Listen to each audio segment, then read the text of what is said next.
Good evening. The main purpose of this video is to thank you guys for your unbelievable generosity and resolution in response to my opening up the possibility of sending in donations. 5,000 US dollars were raised in just 8 hours. That shows more than generosity. That shows, I think, a kind of resolution, a kind of will, a kind of desire, a kind of demand for change. In my prior video on this, I already reflected on the mixed emotions, motivations, aspirations that will be bringing people to this event, that will be inspiring people to give money. In trying to post this short update video, I actually recorded an earlier version of this where I was much more elated and surprised and expressing, my gratitude. And, even though that was a very sincere video, I decided to delete it because I did not want to appear to be gloating. Of course I'm surprised. Of course I'm amazed. And of course I feel gratitude towards you guys. But still, I think we have to talk about this with some sense of gravity. As said before, many people's lives have been destroyed. And we're resolving to do something in terms of the process of the law, in terms of seeking justice, in terms of calling for accountability, in terms of enforcing minimum ethical standards in a social movement that prides itself on its ethics. Ultimately, with all that in mind, in looking at my first video, I decided it wasn't an appropriate thing to share with you. So instead, you're getting this relatively boring statement from me. I'm sorry. A few questions have come up. Many people want to know if I've been talking to lawyers and what the lawyers have to say. Yes, I've been talking to lawyers, and what the lawyers have to say is they want me to treat all of their advice as completely confidential. And certainly at this stage, there is very little I can say. After certain hurdles have been crossed, I may be able to reflect on the situation more with you. There are, to be honest, many kind of funny and interesting anecdotes I could relate from my conversations with the lawyers.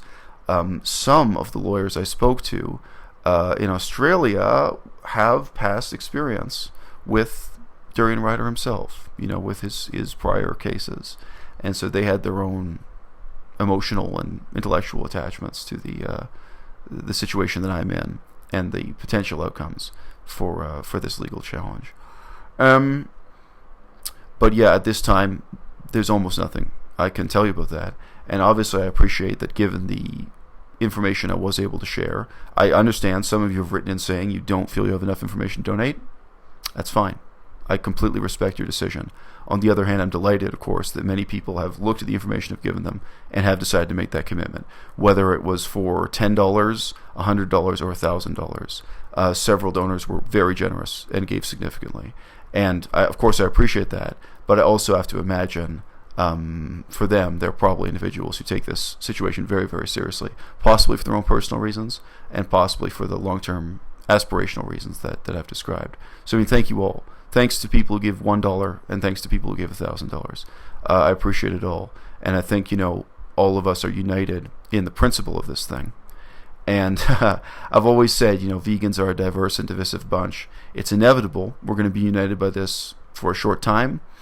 And then everyone can go back to debating the politics and philosophy of veganism. And I've said a million times, people always send me fan mail starting with, I love your channel. I may not agree with everything you say, but of course you don't. If you want to hear someone where, you agree with everything they say, you can stand in front of the mirror and make a podcast, listening to your own opinions. You come to this channel, I'm glad. You can respect my opinion, you can disrespect my opinion, you can agree, you can disagree. But I know I have always been pitching my message to a small audience who are really seriously interested in these topics. And I have no expectation that in the long term after this controversy, my channel is going to become an enormous, massively popular channel, because what I do by definition is interesting to a small and dedicated audience. And I also want to say, I'm racing to get this video wrapped up in 5 or 6 minutes because uploading in China has been extremely difficult, even with VPN. Sometimes I spend 3.5 hours uploading something, sometimes 6.5 hours for these short videos at low resolution. Using YouTube has not been impossible, but it has been so difficult, so intermittent, so unreliable, that as I expected, when I opened up my Patreon and invited you guys to join, the main format I have for expressing myself and interacting with my audience now is uploading podcasts to Patreon, and I think that's going to continue. Obviously, just lately I've been distracted with lawyers and banks, and with studying Chinese. I am still, 4 hours a day, 5 days a week I'm in class, and I have more time studying Chinese. In many ways, I think this year will be tremendously stimulating in terms of the life of the mind for me. In many ways, I hope this year is a turning point in my life for the better. But many people, think that I'm now going to step up this YouTube channel to take on a much larger role. And the opposite is almost true. I think that in many ways I'm going to be building more meaningful relationships with other vegans who are on YouTube, with vegan activists, with the small number of people who want to pay the $1 to join my Patreon and hear the updates on my life. Right now I'm doing a Q&A where I'm answering people's questions about veganism, vegan activism, and related issues. I'm answering whatever questions they wanted to send me. Of course, most of them are about veganism. Some about my private life. It's fine too. But a relatively small audience is coming along with me for that adventure. And during this year ahead, I do not think I will have the luxury of really being heavily engaged with YouTube. So that's a funny contrast, because many people have said that I'm just a self-promoting huckster who's taking advantage of this situation to try to launch my internet fame. And really, in terms of what's going on in my life right now, the opposite is true. I've been spending a lot of time talking to lawyers. I've been spending a lot of time at the bank trying to handle the transfers. I've updated in the description that really the target we should be aiming for is about $6,500 US. When I reach 6,500, I believe I can close the fundraiser. I can cease receiving donations and then move on, because I was very much afraid. One of the reasons why it's so low, why it's 5,000 rather than 6,500 to start with, I was concerned that I would get so much money through PayPal that when I reached 5,000 with one, I would be over with the other, and I did not want to be in a situation where I had too much from donations and I'd have to figure out how to return money or have a vote on giving the excess money to some charity. That stuff is always really lame. When you do this kind of project funding, you want all the funding to go to the project and for that to be it. So the target I'm currently aiming for is 6,500, and then I will cut off generosity.org. So look, guys, it's too early to pat ourselves in the back. It's too early to be self-congratulatory. But, I think what we really have to celebrate is that there is this intelligent majority of vegans out there who are just largely invisible and largely silent. The stupidest 20% of vegans make the most noise, especially here on the internet. And I've said to other YouTubers who asked me for advice, I said, you cannot define your channel by the stupidest, noisiest 20% of your fans. You have to make the effort to respond to, whether it's the more intelligent 50% or the most intelligent 5%, it's up to you.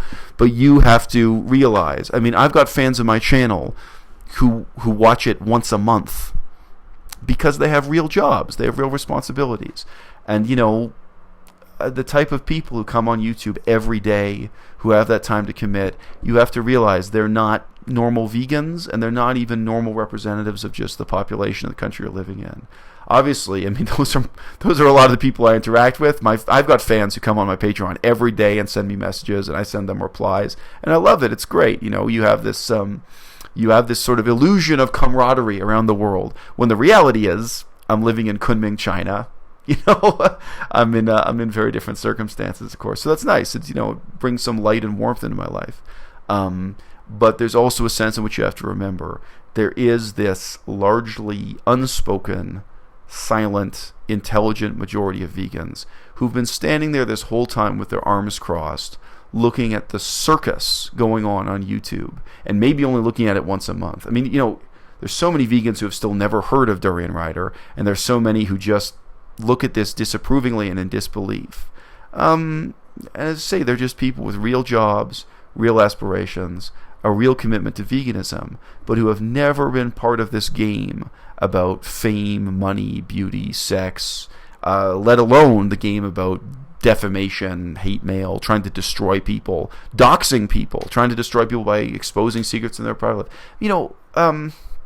And the overall mood for that, soft-spoken majority, which I think this fundraiser have tapped, is what you saw in that one video from Jake Eames, where Jake Eames, was just, it's the part of the video where he's not saying anything in particular. He just sort of has his head in his hands and is saying, how did it come to this? How did we, how is this what veganism has become in 2016?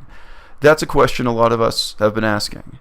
And I hope this fundraiser, this legal case, and, future videos on this channel, I hope this marks a turning point where we all resolve that, veganism should not be a game. At its core, this has to be a political movement for ecological and ethical change. And beauty and diet books and exercise and vacations, those can play some role. I'm not trying to kick them out. But, boy, in the last 5 years, things really went off the rails. And now, this shows all around the world, thousands and thousands of people are making the resolution to make veganism a dignified social movement again.